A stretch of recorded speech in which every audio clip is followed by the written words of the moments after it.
दिवसाची सुरुवात बरोबर आपल्या प्रत्येकाकडे हंगामाचा सण साजरा केला जातो आणि हा हंगामाचा सण एक देवाची उपकारस्तुती करण्यासाठी असतो, देवाचे आभार मानण्यासाठी असतो. पूर्वीच्या काळापासून लोक वर्षभर काम करायचे, परंतु वर्षभरामध्ये जे जे त्यांचं उत्पन्न असायचं किंवा जे देवाने त्यांना दिलेलं आहे त्यामधून ते एक दिवस ते देवाकडे आणायचे, त्याचा यज्ञ करायचे, ते देवासमोर अर्पण करायचे आणि देवाची उपकारस्तुती करायचे, उपकार मानायचे, आभार मानायचे की देवाने हे सर्व दिलेलं आहे.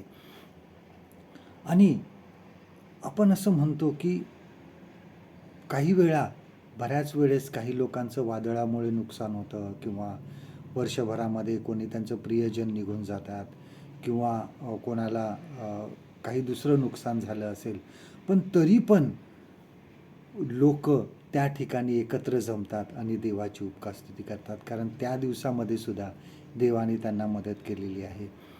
आपल्या अमेरिकेमध्ये एक अशी वसाहत होती की ज्या ठिकाणी ती हा उपकारस्तुतीचा दिवस साजरा करायचे, देवाचे आभार मानायचे ते की वर्षभरामध्ये त्यांनी कशा प्रकारे मदत केली. पण हे सर्व करत असताना ते आजूबाजूच्या त्यांच्या भागातल्या लोकांना सुद्धा जेवणाचं आमंत्रण द्यायचे, त्यांना सुद्धा ह्यामध्ये सहभागी करायचे आणि अशा वेळेस त्यांचे सुद्धा आभार मानायचे की तुम्ही आम्हाला मदत करतात, तुमची बऱ्याच वेळेस आम्हाला मदत होते. आणि अशा प्रकारे ते उपकारिक भावना आपली व्यक्त करायचे आणि त्यांचे आभार मानायचे. प्रसिद्ध संदेशकार जे देवाचे सेवक बिली ग्रॅहम यांनी असं सांगितलं की ज्यावेळेस जर उपकारिक मन आमच्यामध्ये नसेल, आम्ही ते उपकारिक दृष्ट्या उपकार देवाचे मानत नसू, ते हे एक प्रकारचं पाप आहे. ज्याप्रमाणे चोरी करू नको किंवा इतर ज्या आज्ञा आहेत त्यामुळे जर आपण पाप करतो ते आहेच पाप, पण जर आम्ही त्या सर्व गोष्टीसाठी देवाचे जर आभार मानत नसू तर ते सुद्धा एक पाप आहे.